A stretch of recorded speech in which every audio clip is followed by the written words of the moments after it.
Hello everyone, সবাই কেমন আছো? সুমিত্রা কিচেনের পক্ষ থেকে সকলকে আবার স্বাগতম। আমি এখন তোমাদের সামনে চলে এসেছি আর একটা সুন্দর স্বাদের রেসিপি নিয়ে, যেটার নাম হচ্ছে বেবি নান।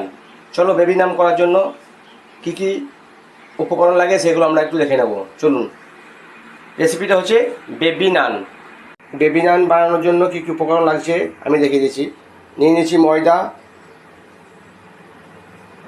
নিয়ে নিয়েছি ইস্ট, নিয়ে নিয়েছি বেকিং পাউডার, নিয়ে নিয়েছি লবণ স্বাদ মতো, নিয়েছি জোয়ান, নিয়েছি কালো জিরে, লাগবে টক দই, লাগবে চিনি ও পরিমাণ মতো দুধ। এইসব উপকরণগুলি একত্রে নিয়ে সব এর সঙ্গে মিশিয়ে দিয়ে আমি একটা মণ্ড তৈরি করে নেবো। মণ্ড তৈরি করার পর আমি তোমাদেরকে দেখাবো মণ্ডটা কেমন হয়েছে। চলো মণ্ডটা করে নেওয়া যাক। দেখো মণ্ডটা কীরকম হয়েছে দেখে নাও। ঠিক এইরকম টাইপের হয়ে যাবে নানের মণ্ডটা। এটাকে এখন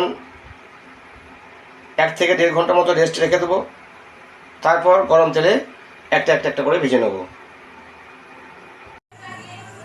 দেখো বন্ধুরা, এই সেই নানের মণ্ডটা তৈরি থেকে আমি এখন লেই করে নিয়েছি। এখানে আমার 11টা লেই হয়েছে। এবার এইগুলো বেলে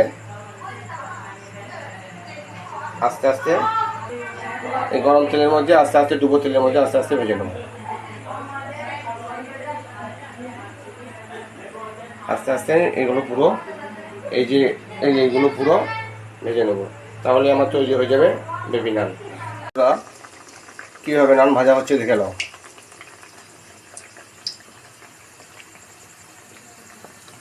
এই দেখো নান ভাজা হচ্ছে। এখন আমি ওই পিঠটা দেখো আমি এই পিঠটা উল্টিয়ে দিচ্ছি। এখন আমি ব্যাস,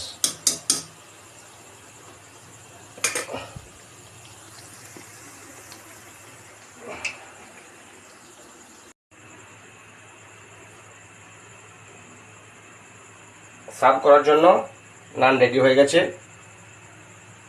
বাস, এটাকে এবার কাশ্মীরি আলুর দমের সঙ্গে গরম গরম সার্ভ করে দেবো। ব্যাস, ধন্যবাদ সকলকে ভিডিওটা দেখার জন্য।